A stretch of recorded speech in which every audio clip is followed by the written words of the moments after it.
Hola, les presento un diodo. Claro, este no es un diodo de verdad, es en realidad su símbolo eléctrico.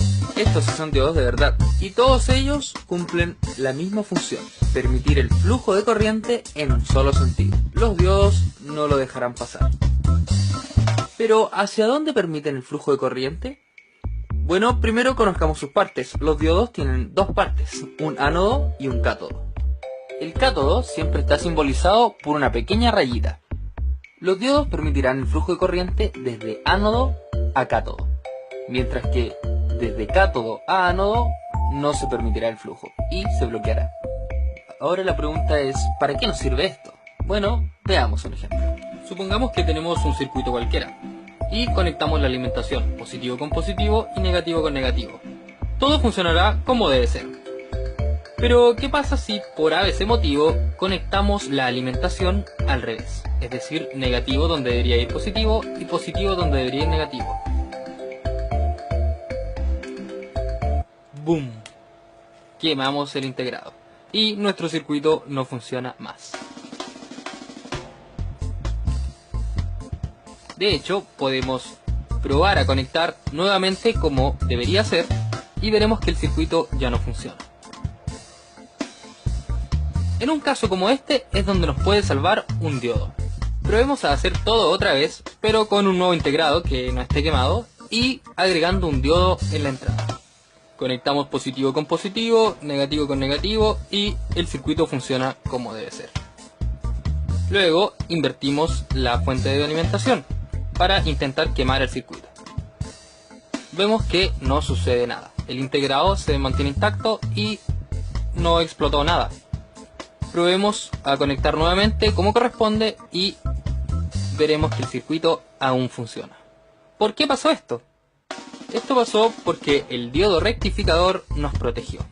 Al intentar conducir la corriente en forma inversa, el diodo rectificador impide el paso de la corriente y por ende el circuito no se completa y no fluye corriente.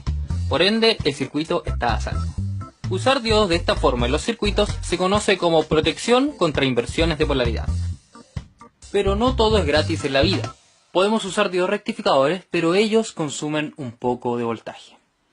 Esta caída de voltaje de los diodos generalmente se especifica en su hoja de datos, y la podemos encontrar como VF o Forward Voltage, que sería algo así como caída de voltaje en inglés. Esta caída de voltaje es el voltaje que consume el diodo, y tenemos que tenerla siempre en cuenta para diseñar cualquier circuito. Por ejemplo, supongamos que tenemos un circuito donde hay que encender un LED. El LED consume 3 voltios, así que lo lógico sería alimentarlo con 3 voltios.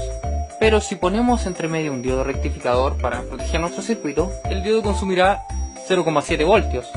Esto quiere decir que los 3 voltios que le queríamos entregar a nuestro LED ya no llegarán completos, ya que el diodo le ha quitado 0,7. Por ende, lo correcto sería poner 3,7 voltios, el diodo saca su tajada y el LED recibe los 3 voltios que le corresponden. Pero no todo termina ahí. Otra cosa importante en que fijarse es cuánta corriente soporta nuestro diodo. Si en nuestro circuito va a fluir 0,8 amperios, lo correcto será usar un diodo de al menos 1 amperio. Pero si en nuestro circuito va a fluir 2 amperios, lo correcto será utilizar un diodo que soporte al menos 3 amperios, y así sucesivamente, siempre utilizando un diodo que pueda soportar la corriente holgadamente. En fin, todo lo que hemos visto es en corriente continua. Pero las cosas se vuelven aún más interesantes cuando aplicamos corriente alterna. Como ya sabemos, la corriente alterna cambia constantemente de polaridad.